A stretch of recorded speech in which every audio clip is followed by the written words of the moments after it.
So, is a zombie apocalypse actually something we need to worry about? Sounds like a crazy question, right? Crazy, but intriguing. I mean, we've all seen the movies, read the books.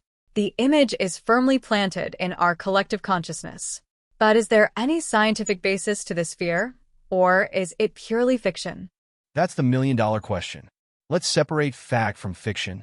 Forget the fast, running, undead hordes of Hollywood. Could something similar happen in reality?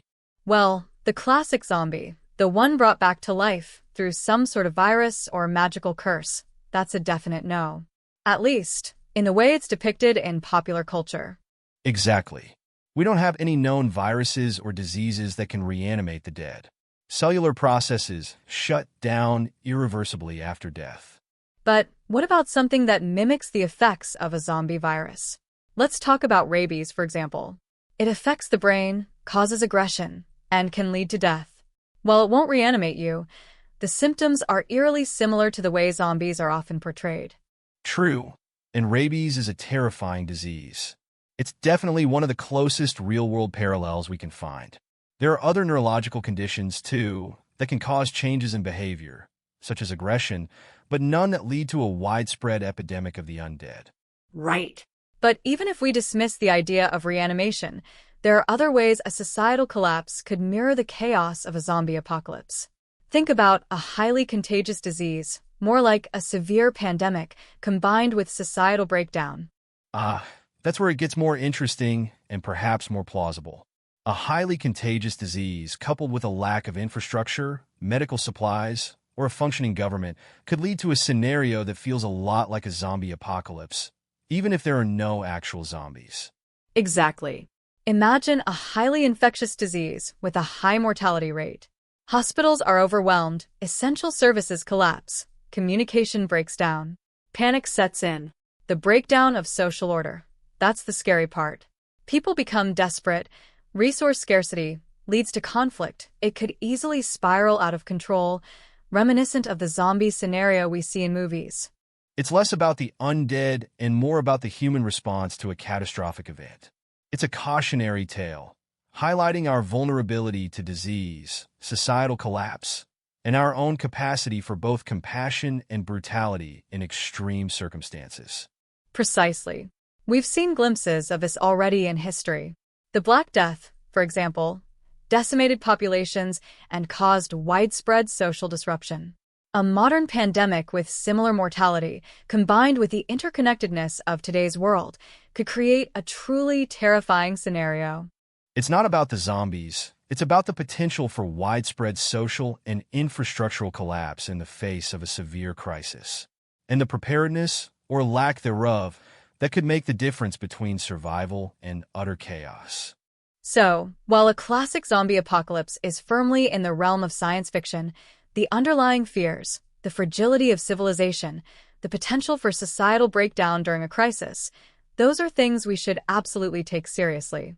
Absolutely. Instead of focusing on the undead, maybe we should focus on building resilience, improving our public health infrastructure, and ensuring that we're prepared for the very real crises that could threaten our society. Exactly. Perhaps the real takeaway here is that the zombie apocalypse, while fictional, serves as a potent metaphor for the dangers of societal unpreparedness and the importance of proactive planning. A chilling thought, but a vital one. Thanks for joining us today for this slightly morbid, but hopefully thought-provoking discussion. Stay safe, everyone.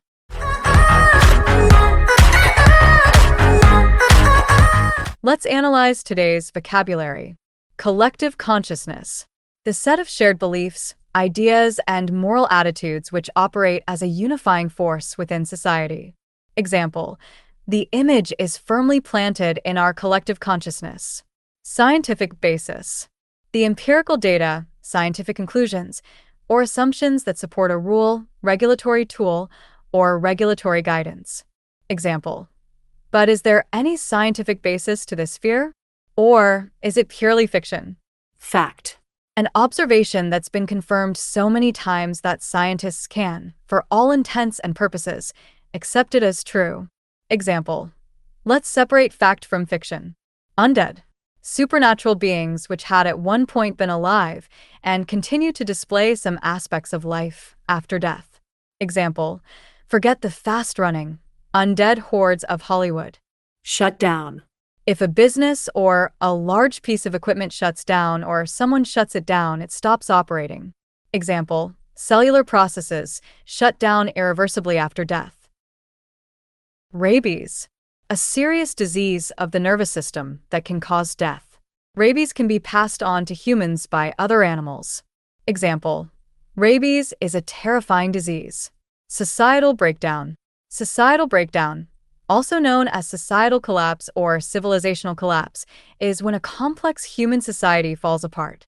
Example, think about a highly contagious disease, more like a severe pandemic combined with societal breakdown. Plausible, likely to be true, or able to be believed. Example, that's where it gets more interesting and perhaps more plausible. Resource scarcity, a situation where the demand for a resource is greater than the supply, leading to a decline in the available resources. Example, resource scarcity leads to conflict. Takeaway.